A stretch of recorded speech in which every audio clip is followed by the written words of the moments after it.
If you're like many of the divorced moms that I work with, you might often feel triggered by a text or an email from your ex. You might read it and suddenly feel extremely frustrated, angry, scared, worried, any of those things. And for some people, it can throw you off for your whole day. For other people, it feels like it can throw you off for your whole week. I've been there. So many of my clients have been there. What I want to offer you today is some very practical tips on how to set up what I call guardrails for your text and email communication so that you are less often triggered and you have more space and time to actually process what's in those texts and those emails.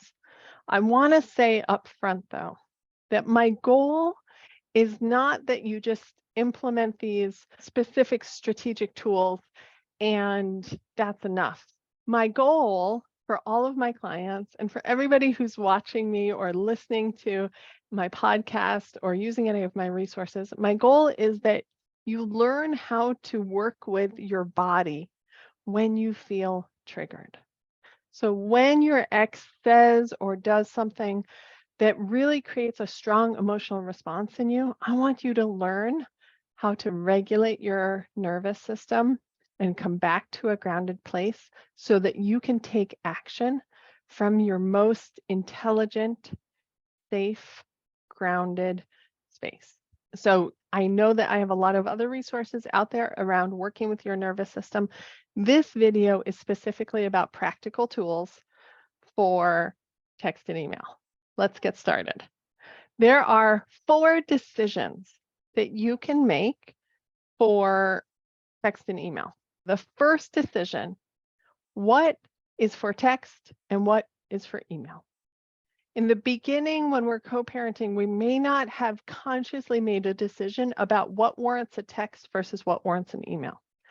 I encourage all of my clients to minimize what goes in texting to their co-parent and save texting for urgent day of issues. And this might be, oh, Bobby left his soccer shorts at your house. Can we swing by at 3:30 and pick them up? Or I'm running 15 minutes late for dropping the kids off. Or if there's a health issue, Susie has a fever, I'm giving her Tylenol, I just wanted to let you know, right? Day of urgent matters, good for text. Everything else put in the email basket.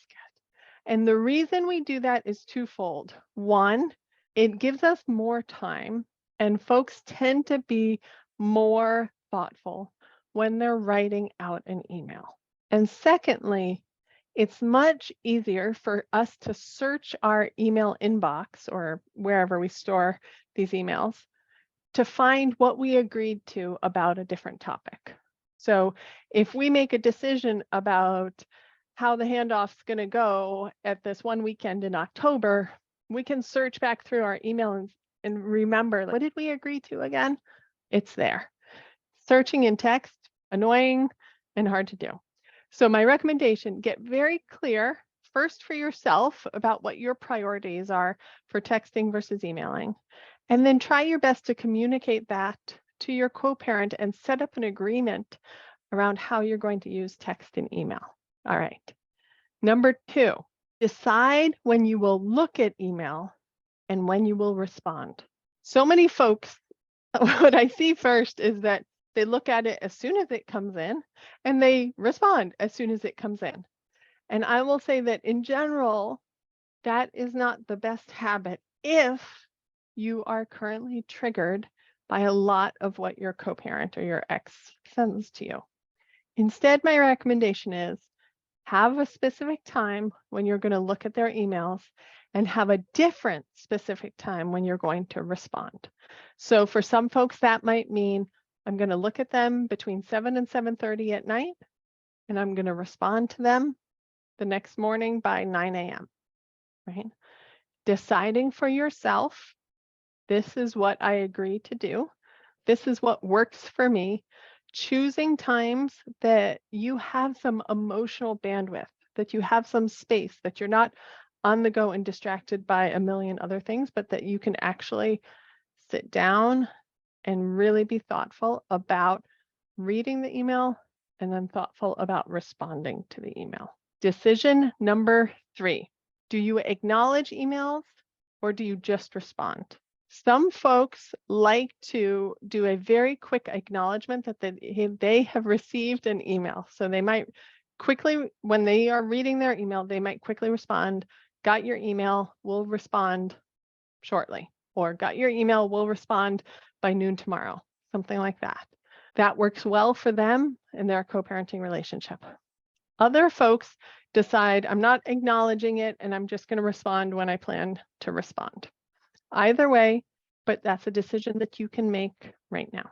4th decision, do you want your co-parent emailing your regular personal email or your work email?